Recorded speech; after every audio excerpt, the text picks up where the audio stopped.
Alors, si vous faites une sélection par filtrage sur les valeurs dans un data frame avec la méthode .lock, vous pouvez créer plusieurs filtres, hein, par exemple filtre 1. Et si vous voulez que ce soit un filtre 1 et un filtre 2, vous allez écrire filtre 1 et filtre 2. Et le et, ça sera ce signe-là. Et si vous voulez filtre 1 ou filtre 2, vous allez le faire comme ça. Donc en gros, je vais les mettre côte à côte, hein. On n'a pas le droit de les mettre côte à côte, mais pour bien vous compreniez l'idée, et c'est avec ce signe-là, et ou c'est avec ce signe-là quand vous faites un filtrage avec la méthode .lock crochet et que vous mettez plusieurs filtres. Et ça, c'est accessoire, donc je vais maintenant l'enlever pour que ça soit plus clair. Donc voilà comment ça fonctionne. Sur Query, ça va être différent. C'est on lance notre première requête ici, comme ça. Et si on en a besoin d'une deuxième, je vais lui mettre et, mais cette fois, je vais lui écrire textuellement en anglais. Et c'est end.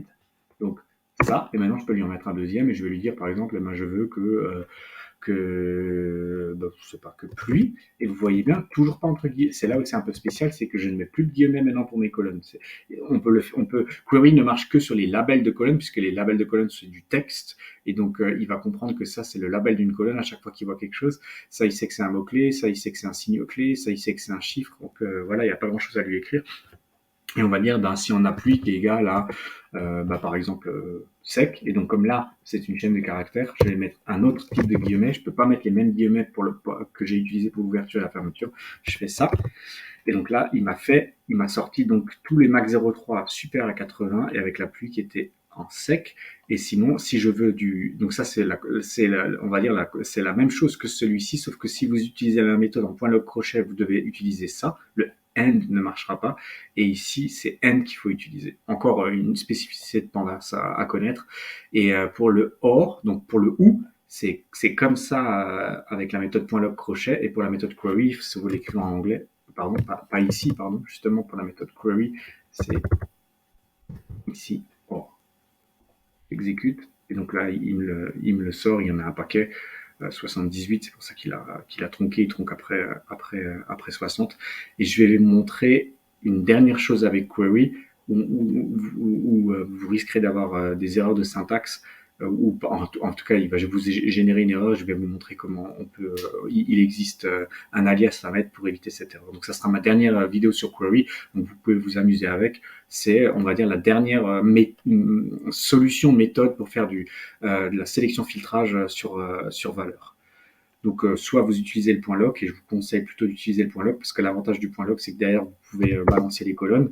Alors, chose que vous ne pouvez pas faire avec Query. Et il y aura quelques limites avec Query. Par exemple, vous pourrez pas, si vos colonnes ont des espaces, ça ne marchera pas, parce qu'il va voir que c'est deux éléments différents. Enfin, il va avoir des limites avec Query, mais ça, pour pas vous remplir trop la tête, je vais vous montrer au fur et à mesure.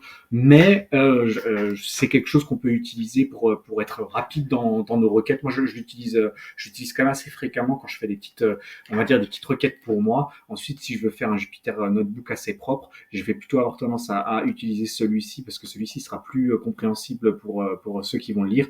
Le point query, il y a des gens qui connaissent Pandas mais qui connaissent même pas cette méthode. Donc voilà, moi je l'utilise à titre perso parce que des fois ça va plus vite que de taper tout ça et s'il y a beaucoup de requêtes de filtrage à faire et que c'est juste pour moi, ben, je les mets à la suite, je fais max, or avec des parenthèses end, avec des parenthèses or et je les mets à la suite. Et donc si c'est juste pour moi, je m'en fiche que ça soit, si c'est juste pour faire 2-3 essais et que je vais pas le garder, le Jupyter Notebook, à ce moment-là, c'est plus rapide de faire comme ça que comme ça. Par contre, si c'est un Jupyter Notebook qui va être finalisé, enregistré, partagé et tout, à ce moment-là, je vais bien faire proprement, je vais ouvrir une cellule en haut, je vais mettre mon filtre 1, mon filtre 2, mon filtre 3, mon filtre 4, je vais mettre des commentaires, vous comprenez l'idée. Si vous voulez quelque chose qui va être, si vous voulez un Jupyter Notebook à dire avec une belle visualisation pour tout le monde, pour vous et pour les autres, utilisez le .lock crochet. Si vous voulez aller vite, utilisez le .query. Et donc, dernière vidéo sur le .query à venir.